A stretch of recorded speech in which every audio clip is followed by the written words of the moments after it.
And Olivia made a great point about like understanding what these muscles actually do, which is why we're here. We're taking that like book knowledge, kind of nerdy stuff that we've been spending time, and I've been spending tons of time like learning, and breaking it down into what it actually looks like into a gym for you guys, so that we're kind of skipping over that whole process of having to spend years and years and years in learning this, and directly giving you the application so that you can start to develop your physiques in a much better way. So like as she said, it's applying that understanding where it matters. It's cool to know it, but if you can't cross that book knowledge into how we're actually doing things, which is our big thing, where intensity meets intention, is bringing that intensity in the gym every day, but doing everything with an understanding that this directly correlates to a better physique with every movement pattern we're due, which is the whole reason we're here, is to bring that kind of information to you. So, definitely. Oh, come on.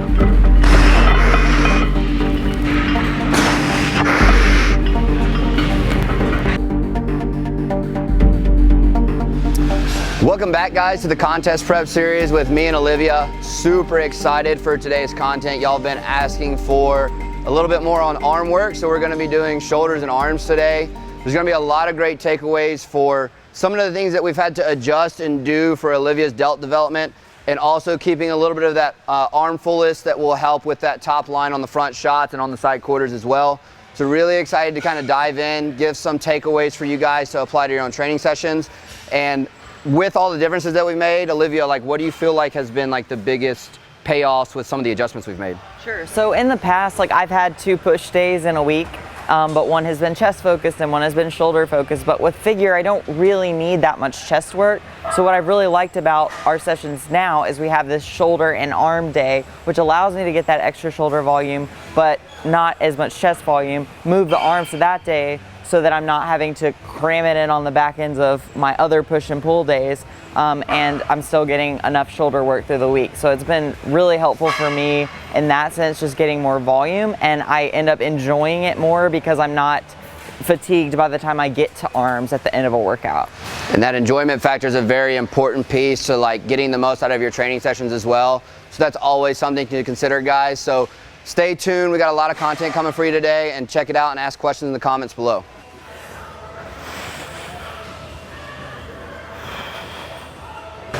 All right, guys, so we're gonna be starting with dumbbell laterals today. Again, this is more of just a product of prioritizing lateral delt development for her. So we'll be pretty much starting every shoulder-based day with a lateral variation of some sort.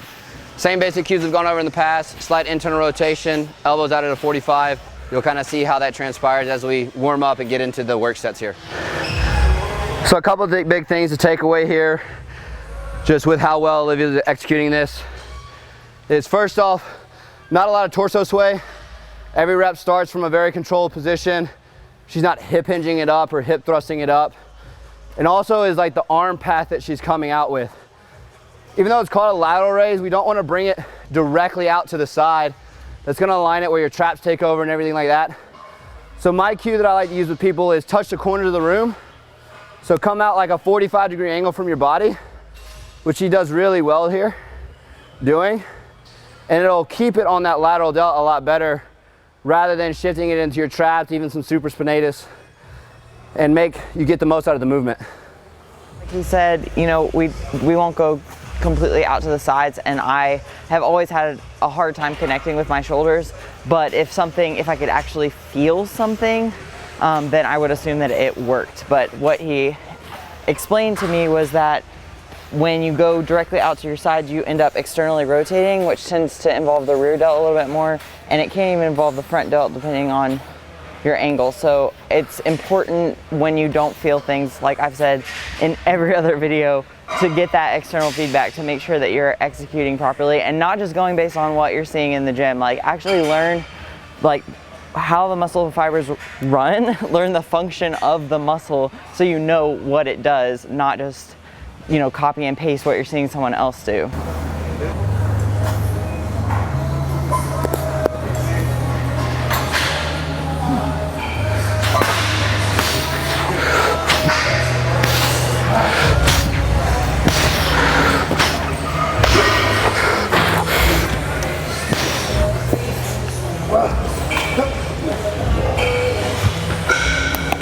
It doesn't count, there's a band attached. There's that comment too. That's one of my favorites. It's like, no shit, Sherlock. I know the band's attached. What I'm gonna show y'all today is how to set up a reverse band. It's pretty easy. All you gotta do is buy a carabiner strap off of Amazon. You can use the Redneck Yacht Club version by a chain and just kind of connecting a couple chains together. But all you do is you wrap this over the top, loop it through. You're gonna double the band under and bring it up to the carabiner.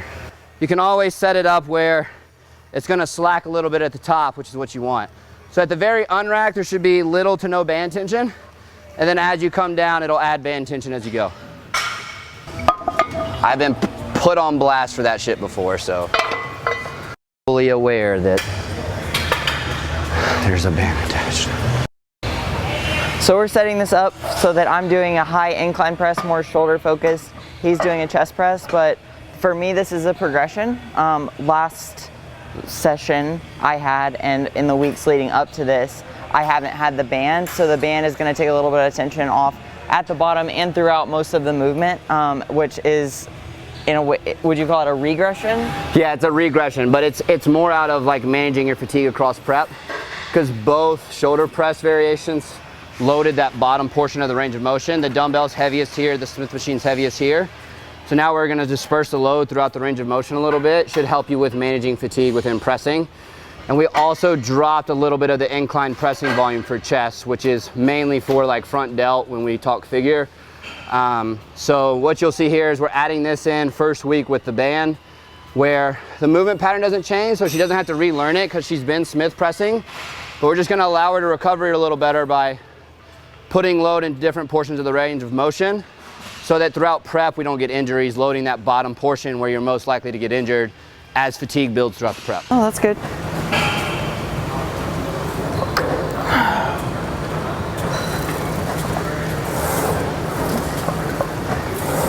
So the band setup here is for Olivia's shoulder press.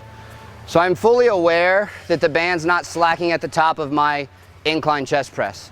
If I was doing it just for me, I would change the band setting, okay?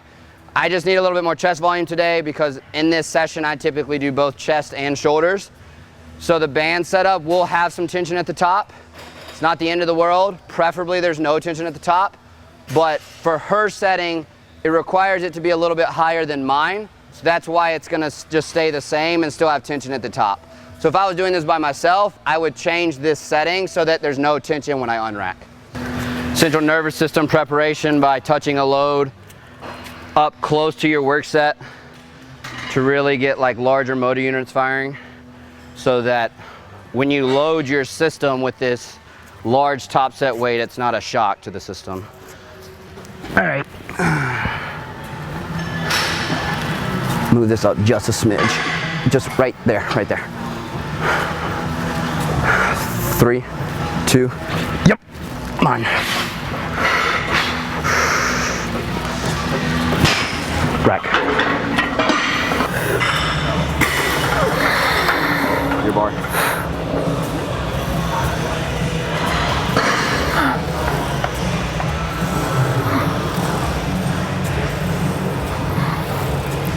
Drive. Come on. I'm with you, come on. I'm with you, come on. Come on. Drive. Yes. Rack. How's that feel? It's okay, yeah. Go! 17, let's go. 3, 2, yep, mine. Mine. Oh! Whoa! Yep. Whoa! Solid, come on.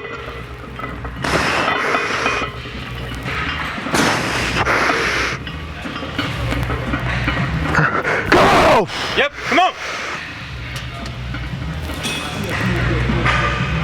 Ah! Let's fucking go! All right, ready, focus, come on. Your bar. Drive. Yes.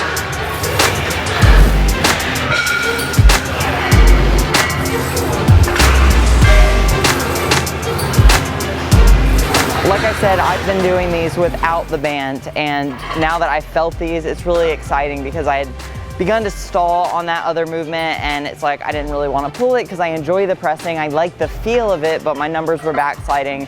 So, you know, where do you go from here? Which, like he said, this is a good progression to add in, and now I really see the value in it because it does take a lot of tension off my shoulders at the bottom, like getting out of the hole, similar to like the way we reverse banded the hack squat. So it kind of helps me get through that sticking point, which is going to allow me to push numbers up in a spot where I wasn't able to previously, while also taking some tension off my shoulder at the bottom where I tend to be weakest, especially with my previous injury. So these are feeling really great, and I'm excited to keep pushing these up.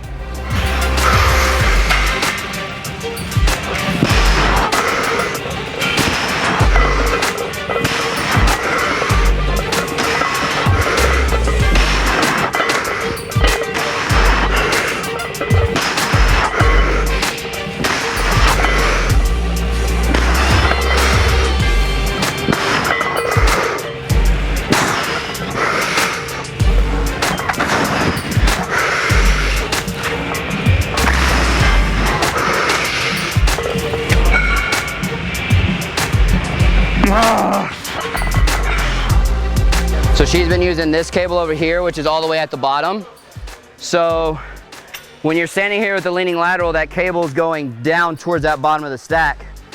So it's like light, gets heavy immediately, like midway, and then tapers off. The point of a cable lateral is to have it heaviest at the bottom, because with the dumbbell lateral, it's heaviest at the top. So we're doing the other portion of the end range by making it heaviest here.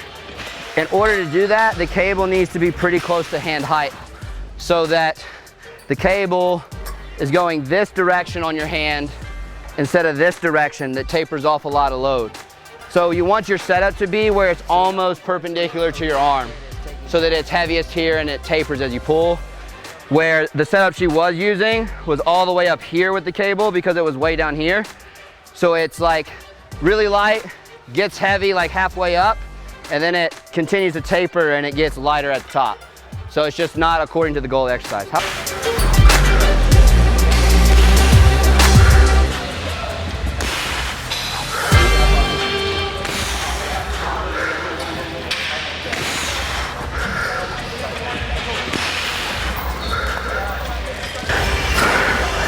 So the number one question that Olivia and I get is taking traps out of lateral raises, which mostly comes from like staying internally rotated and coming out at that 45 instead of directly out to the lateral. But this cable's where a position where you can feel it a lot, because the load's heaviest here and it tapers off. So you really have to get good at starting the tension with your delts here. So like pause at the bottom of the rep, feel that delt start the contraction. You'll go, go, go, go, and it'll all be delt, and then you'll feel that point where the trap takes over. And it's a good cue for carrying that over into all your other laterals, like, okay, I probably shouldn't go above this point for me so that my traps and my supraspinatus don't get in the way or take over. So it's a very good teaching tool as well as a movement to help develop your delts, because it's pretty much the only pattern we can set up that's heaviest in the bottom. All of the laterals are pretty much heaviest somewhere in this range. So it's a very good one to use, especially teaching delt use. I've had some avocado and butter today. So there's a ton of different ways to set this one up. Essentially all we're doing here is making sure the cables go where the tricep is going to be forcing the contraction. A lot of times with push downs, it's like opposing that ability for your shoulder to stabilize the shoulder joint. With those cables moving this way and our elbows by our side, we can set it up where it's directly following where we extend our elbow. So it just helps with like getting the tricep fully short. We can pull that tricep back because that's attaching on the scapula. The changes in setup are gonna be height and forward, backwards, depending on where you want it in the range. This setup right here kind of tapers as we get to end range so that we can get it fully short. And you'll notice like the cable gets to 90 degrees right about there, which is where it's heaviest, where we're starting that contraction again. So a bunch of different ways you can set this up, but really it's for shoulder health so that we're not bearing down trying to stabilize, and we're actually pulling those shoulder blades back and able to pull along the angle of the cable.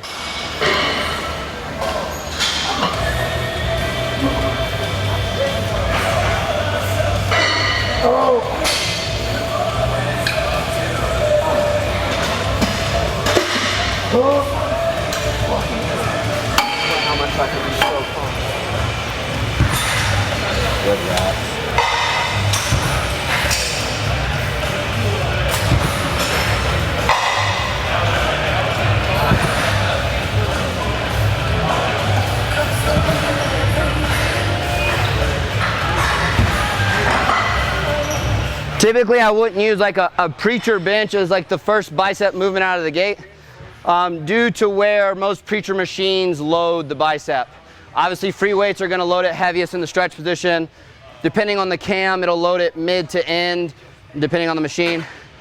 With this prime, we can actually adjust the cam where it loads it in the fully contracted position. So that's why we're using it first. More, right there. So the heaviest portion of this movement is there with that cam position where it is. So what we're allowed to do is put the heaviest amount of tension in that shortened bicep position with this pattern, which typically for most people's in y'all's gyms, if y'all don't have a prime preacher, is that like cable behind the head curl. It's the shortest bicep you can get. So while we're not behind the head, we're putting the load in a contracted bicep. So I really like this pattern out the gate because it creates a lot of connectivity with the bicep. Is you can set up a cable curl down on the bottom stack, step away from it where that cable's coming like at you, so that as you curl, it's heaviest right here because that cable's going away. So that's another way to set up like a short and in-range bicep in the same upper arm position as this, or a similar upper arm position. So you don't have to do this version. If you want like a bigger compound that's still shortened, cable curl, step back, you'll feel it, trust me.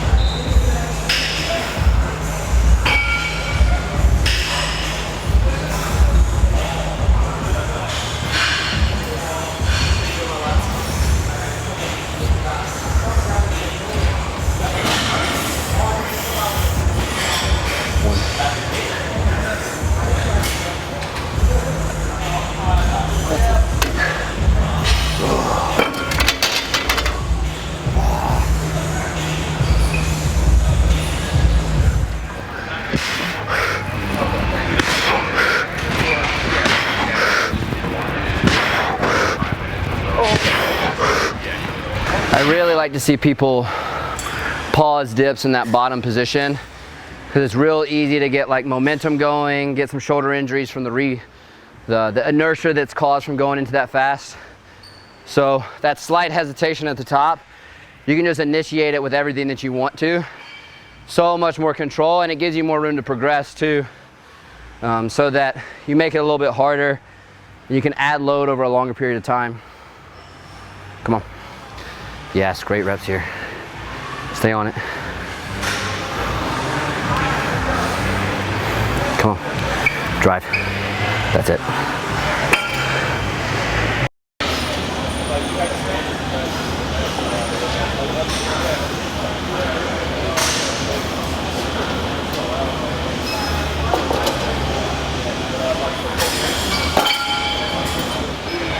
We feel cool to do this. Chains make everything cool.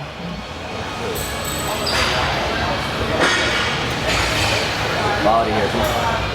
Right. Great reps here. Cool. Great reps here. Come on. Come on, drive. Yes.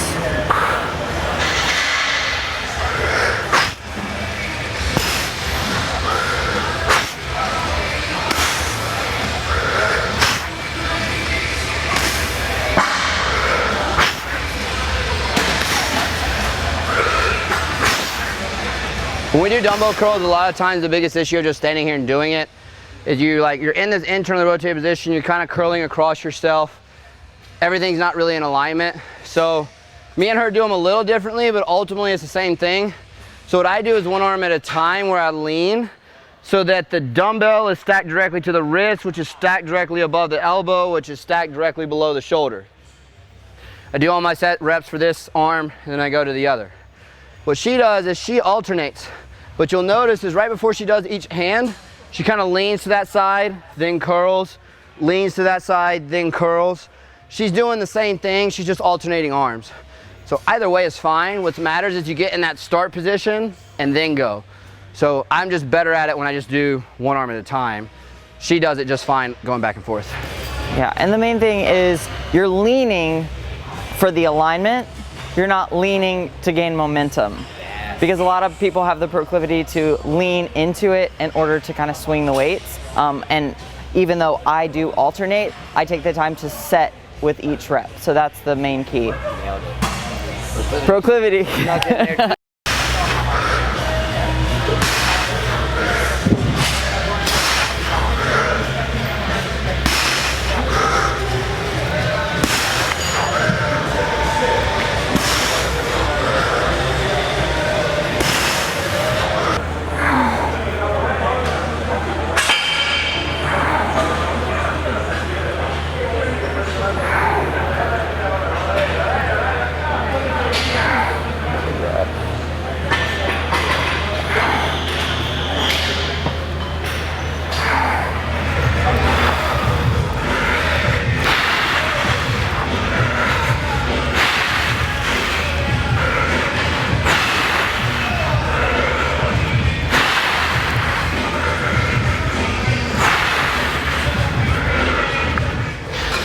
For some of y'all that get like that shoulder pain in a overhead position, it doesn't force you to like internally rotate to grab the inner handles of the bar or have you in like a fixed position.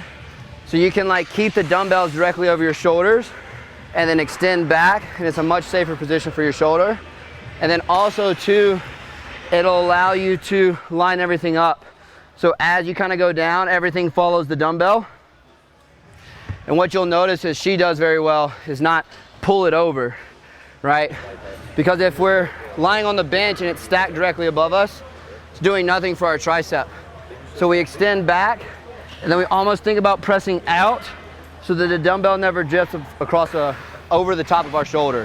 And because I have a lot of issues doing like an overhead dumbbell press, this was like a good alternative to that that's still allowing me to contract the tricep from that overhead position. So this has been really helpful because that has been like a frustrating thing that I just kept struggling with, but it wasn't worth investing in when it was a movement I wasn't getting much out of. Yeah. So again, a great setup for incline cable curls. The cable is pretty close to 90 degrees to her lower arm as she performs a bicep curl at the bottom. So we're loading that fully stretched bicep. And it allows her to actually load it with that stretched bicep position. Where an incline dumbbell curl, the force is going down, you can't actually load that bicep because it's not pulling back. That's why we choose this over an incline dumbbell.